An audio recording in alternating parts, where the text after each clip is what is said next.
Hello guys, तो मैं लाया एक और नया वीडियो स्वॉर्डमैन स्कॉलर का। चलिए वीडियो शुरू करते हैं। एपिसोड की शुरुआत होती है चुनमुरोंग की पोती से जो गुस्सा करते हुए कह रही होती है, नहीं मैंने तुमसे कहा था नहीं, बहुत पुराने जमाने का दिख रहा है। मीमुरोंग कहते हैं क्या ये बहुत चमकदार नहीं है। उसकी छोटी बहन कहते हैं नहीं, यहाँ पे बहुत जचेगा। फिर उठ के कपड़ा छीनते हुए कहती है मैं इस लड़के का क्या करूँ जो पुरानी चीजों के लिए रोती है। आप मार्शल टूर्नामेंट में कुछ बूढ़े लोगों से नहीं मिलने जा रही है। अब हम देखते हैं मीमुरोंग को जो दूसरी ड्रेस पहनते हुए कह रही होते ये कैसा लग रहा है, और उसकी बहन खुश होते हुए कह रही होती यही है, और थोड़ा चिढ़ाते हुए कहती है अगर आप ऐसे ही कपड़े पहने और थोड़ा मुस्कुराए तो मुझे यकीन है कि बहुत सारे लड़के आपके पीछे आ जाएंगे, तो ध्यान रखना कि हर किसी लड़के को मुस्कुरा के मत देखना। मीमुरोंग शर्माते हुए कहते लानत है तुम पे बच्ची। मीमुरोंग की बहन कहती है आप इतनी जल्दी क्यों जा रहे हो, आपके पास अभी भी टाइम है। मीमुरोंग कहते हैं मैं आसपास के देखने की प्लानिंग कर रही हूँ, मेरे पास तैयार करने के लिए कुछ है। मीमुरोंग की बहन कहती है लगता है आप भी मेरी तरह बिजी हैं। मीमुरोंग कहते हैं क्या तुम बिजी हो। उसकी बहन कहती है हाँ मैं बिजी हूँ। क्या आप जानते हैं हमारे परिवार में बहुत सारे लोग हैं जिनकी देखभाल मुझे करनी पड़ती है। सच में मेरे बिना कुछ भी अच्छा नहीं होता। मीमुरोंग उसे देख के मुस्कुराती है और उसके सर पे हाथ रखते हुए कहती है फिर मैं उन चीजों को तुम्हारे ऊपर छोड़ दूंगी। अगर बड़ा भाई जिन वापस आता है तो उससे अच्छे से व्यवहार करना, ठीक है, और सुबह शाम दादाजी से मिलने जाना मत भूलना। उसकी बहन कहते हैं ठीक है आप चिंता मत करो दीदी। तभी कोई बाहर से बोलता है मिस हम तैयार है, और मीमुरोंग में अपनी छोटी बहन से कहती है अब मुझे जाना होगा, इधर ठीक से रहना। और उसकी छोटी बहन कहती है ओके। और फिर वो जा रही होती है तो उसकी छोटी बहन कह रही होती है गुड लक दीदी। और हम देखते हैं घोड़ा गाड़ी को जो बहुत स्पीड में जा रहा होता है, और उसके अंदर मीमुरोंग बैठी हुई होती है। मीमुरोंग मन में सोचते हुए कह रही होती है मुरीम एलायंस की ओर से एक मार्शल टूर्नामेंट इनविटेशन लेटर आया, और मैं दिखाते उसके ग्रैंडपा बोल रहे होते हैं मैं यहाँ तुम्हारे दादा के नाते नहीं बल्कि फैमिली हेड के रूप में भी कह रहा हूँ। हमारा मुरोम परिवार मुश्किल रास्ते पर है। हम महान परिवारों में से एक में शामिल है या नहीं, इसका फैसला यंगर जनरेशन करेगा। तो मार्शल टूर्नामेंट में जाओ और बड़ी दुनिया को देखो। तुम जो कुछ भी सुनो और देखोगे वो मुरोंग परिवार के लिए उठाए जाने वाले कदमों के लिए बहुत इंपॉर्टेंट होगा। मीमुरोंग कहते हैं ठीक है फैमिली हेड। चुनमुरोंग कहता है मुझे माफ करना मीमुरोंग, मैं तुम्हारे ऊपर फैमिली की जिम्मेदारी डाल रहा हूँ। वापस प्रेजेंट में आते जहाँ मीमुरोंग कह रही होती है दादाजी बहुत बदल गए हैं। अज़ूरे ड्रैगन स्वॉर्ड रूलर ने मेरे दादाजी को सिर्फ एक पत्र से इनलाइटमेंट दिलवा दिया। तभी उस घोड़ा गाड़ी के सामने एमसी आते आते बच जाता है, और मीमुरोंग एमसी को देख रही होती है और एमसी भी मीमुरोंग को देख रहा होता है। मीमुरोंग कहती है वो कौन था। मीमुरोंग का गार्ड बोलता है मैंने इसे पहले कभी नहीं देखा, वो इस प्रोविंस का दौरा करने वाला एक स्कॉलर हो सकता है। मीमुरोंग कहते हैं कोचमैन को ध्यान से चलाने को कहो, और उसका गार्ड बोलता है ठीक है मिस, और वो एमसी के ऊपर धूल उड़ाते हुए चले जाते हैं। एमसी कहते हैं अरे बाप रे आजकल के लोग बहुत इंपॉर्टेंट हो गए हैं।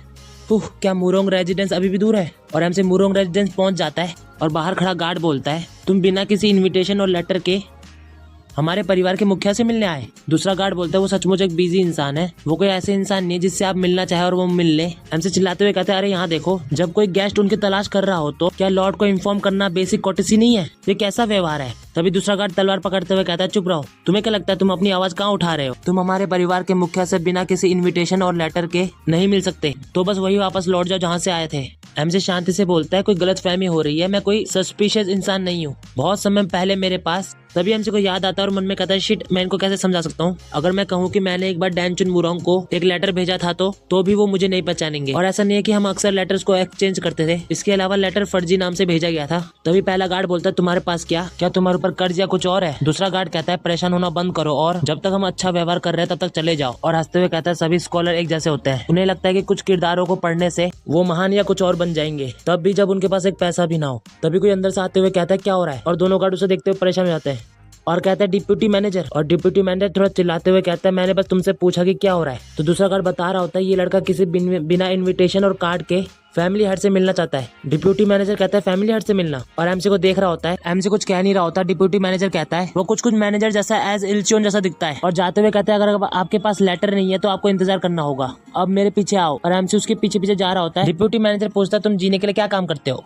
एमसी कहता है मैं इंपीरियल पैलेस में एक स्कॉलर था। डिप्यूटी मैनेजर कहता है तुम इंपीरियल एग्जाम पास करने के लिए बहुत छोटे दिखते हो। एमसी कहता है हालांकि मैं ऐसा दिखता हूँ पर मेरी उम्र 30 साल से ज्यादा है। डिप्यूटी मैनेजर पूछता है तुम फैमिली हेड से क्यों मिलना चाहते हो। एमसी कहता है मैं अक्सर मुरोंग फैमिली का नाम सुनता था, इसलिए इस जगह से गुजरते समय मैं उनको ग्रीट करना चाहता था। इसके बाद 2 हफ्ते गुजर जाते हैं और एमसी ट्रेनिंग ग्राउंड पर बैठा होता है, और बहुत सारे लोग ट्रेनिंग कर रहे होते हैं। एमसी ग्राउंड पर बैठे बैठे बोर हो रहा होता है और कह रहा होता है उन्होंने मुझे इंतजार करने को कहा तो मुझे लगा कि 2 या 3 दिन लगेंगे, लेकिन 10 दिन से ज्यादा हो चुका है, मुझे अभी भी कोई अपडेट नहीं मिली। देखते 2 हफ्ते पहले जहाँ पे डिप्यूटी मैनेजर ने वर्कर्स को ऑर्डर दिया होता है मुझे गाइड करने का, जहाँ मैं इंतजार करते समय रुक सकता हूँ, लेकिन वो जगह पहले से ही लोगों से भरी हुई थी। ज्यादातर 2 से 3 मार्शल आर्टिस्ट एक बड़े कमरे में रहते हैं। हालांकि जब मैंने बताया कि मैं एक स्कॉलर हूँ तो उन्होंने मुझे एक छोटा कमरा दे दिया। फैमिली हेड से मिलने की प्रॉब्लम कुछ ऐसी नहीं है, पहले आओ पहले पाओ। मुझे कुछ ऐसा लाना चाहिए जो उनका ध्यान खींच सके, लेकिन मेरे पास ऐसा कुछ नहीं है जो मैं उन्हें दिखा सकूं। क्या मुझे उन लेटरों में से एक भेजने का कोशिश करनी चाहिए जो मैंने पहले लिखे हैं? नहीं, मुझे इतनी दूर जाने की जरूरत नहीं है, और ऐसा लगता है जैसे मेरे लिखे लेटर के बारे में कोई नहीं जानता। मुझे यकीन है कि इस बारे में चुप रहना ही बेहतर होगा। क्या मुझे बस चले जाना चाहिए?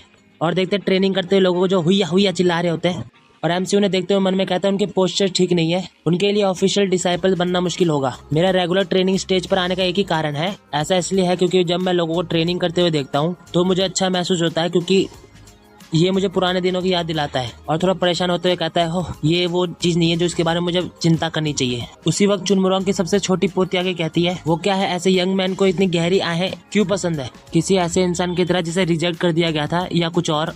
एमसी कहता है संगा, और वो बैठते हुए कहती है, आप हमेशा यहाँ क्यों होते हो वुन भैया, किताबें पसंद करने वाले ज्यादातर लोग इस तरह के ट्रेनिंग का मजा नहीं लेते। और एमसी संगा को देखते हुए मन में कहता है, जब मैं यहाँ देर तक रुकता हूँ तो ये बच्ची मेरे पास आती है और मुझसे बात करती है। ज्यादातर समय वो मुझसे बस रैंडम सवाल पूछती है और बस ये कहकर चली जाती है कि वो बिजी है। संगा कहती है, वैसे भी वुन भैया आपने कितनी किताबें पढ़ी है। एमसी कहता है, मैम मुझे यकीन नहीं है, मैंने इसकी गिनती नहीं की, ये लगभग 10,000 के आसपास होनी चाहिए, लेकिन क्यों। फिर एमसी मन में कहता है, भैया कहलाने के लिए हमारे बीच काफी उम्र का अंतर है, लेकिन कम से कम ये अंकल कहलाने से तो बेहतर ही है।